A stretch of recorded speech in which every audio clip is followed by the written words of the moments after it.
What's up, folks? We're talking trade shows and in-person conferences today, which can be the #1 way to accelerate your pipeline if you run them right. And if you run them wrong, you will fly home disappointed with nothing but airline miles and crummy hotel food in your stomach to show for it. So today, we're going to be talking about the 3 big things that you should be doing before you even get on a plane to go to one of these things to make sure that it's an actually effective conference. With that said, pack your bags. Let's do this thing. So if you're expecting prospects just to flock to your booth ready to see demos of your product, you're actually going to be really disappointed. Most of the success that you'll find at these in-person events comes as a result of the prospecting that you do to set meetings at the event. Do not show up with an empty calendar expecting just to meet prospects. You've got to do the work in advance to pre-schedule in-person meetings. And so how do you actually do that? 1, you should build some sort of pre-conference sequence. Call them, email them, make your subject line literally the name of the conference. Your goal with this sequence is not to schedule a demo. It's not to have a discovery call. It is simply to meet for 15 minutes. I usually try to set a coffee meeting because it's a quick stand-up. Your goal is to make contact with folks and determine, hey, is there any sense in us talking after this conference? And so that's the goal of your sequence.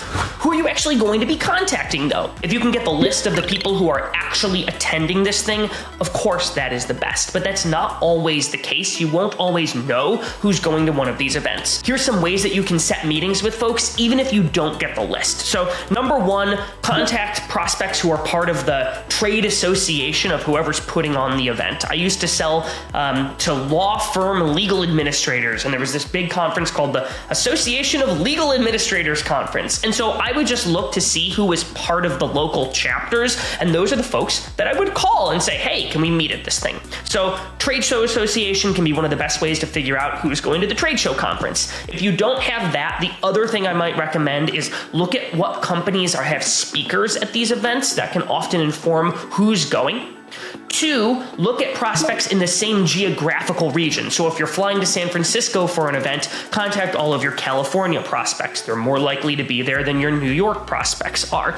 And then 3, just assume that your top prospects are going to these things. You are always better off assuming they'll be there and prospecting with the assumption they'll be at these events and hearing, oh no, I'm actually not going, than not contacting them at all because you're unsure. So go after your territory, assume people are going to these things. They most likely are. And I'll tell you, I've even booked meetings with people who are like, oh, I'm not going, but I'll talk to you virtually. Awesome, that's a win. And so if you do this right, you should be going into these events with 5, 10, maybe even 15 in-person meetings to get a quick coffee, maybe drink decaf, you don't want to be that caffeinated, before you even get on an airplane. The reality is, though, you're going to have a lot of prospects who you can't pin down. And so the next thing you should be doing, #2 of the things you should be doing in advance of these conferences, is preparing to do what I call floor hunting. Floor hunting is simply seeking out the humans that you were not able to pin down a meeting with at the event. Yes, I know, you prospect all the time. I just made you prospect to book meetings in advance of this event. Floor hunting is in-person prospecting, seeking those people out.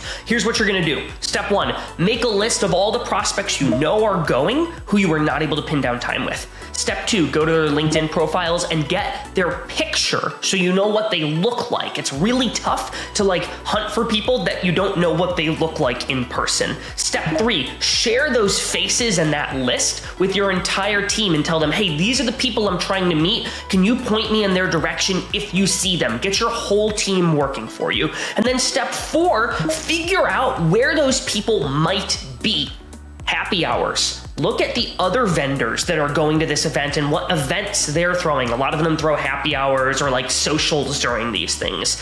Ask your customers, hey, what are some of the events, happy hours, things that I should be going to where I should be looking out for folks? Oftentimes your customers will be your best source of intel in advance of these things. And then the last one is you might consider going to some of the speaker sessions. A lot of prospects go to those to learn. You should be going to learn, but you should also be going to meet those folks floor hunting. The moral of the story is, and you'll see when we talk about the next video where I talk about what you should be doing at these events, is you should not be waiting for prospects to come to to you, you should be seeking them out. You've got to live by the mantra here, if it's to be, it's up to me.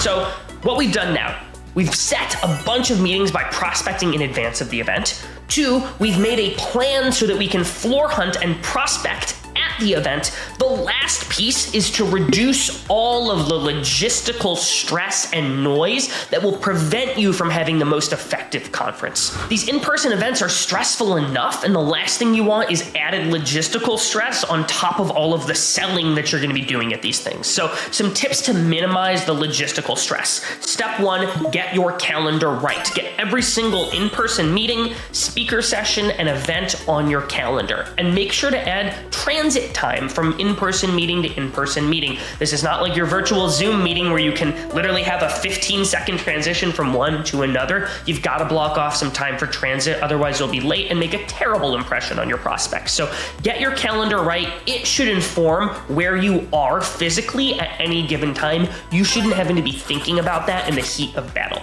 So that's your calendar. The other thing that you'll do is, as you're looking at the meetings that you have set, think about what's the key outcome that you actually want to drive with these meetings. They're not going to be like your normal virtual discovery calls where you might even show some of the product and you ask 42 questions. These are pretty tight, like 15-minute in-person meetings. So be prepared to run a much tighter meeting than you are used to. What that will often include, because you're going to be having a lot of ad hoc meetings if you do your floor hunting right, is folks literally just having 2 minutes to understand what you do and should you meet after the conference. And so get your elevator pitch down right. It should be less than 20 seconds, shouldn't have weird jargon. They should know what you do, and it should be an informal explanation of the problems that you solve. So get all of that right. And then the last piece is the most stressful thing in the world is when you don't look the part at one of these and you don't dress right. What I recommend you do is sync with your team and figure out, hey, has anyone been to this before? What's the normal attire like? And if none of you have been before, what I recommend you do is look at photos of last year's event. That will often give you a sense of what the dress code is normally like. I like to dress one deviation nicer than everybody at the event, but that's just my personal preference. And so that's it. If you do all these things right, you will get more out of 4 or 5 days at an in-person conference than most folks would out of a month of an in-person conference. So try this stuff. We're going to be doing a bunch more videos on how to nail your next in-person event. Let me know what you thought of this one. Let me know in the comments what else you'd like to see from 30 Minutes to President's Club, and thanks for watching.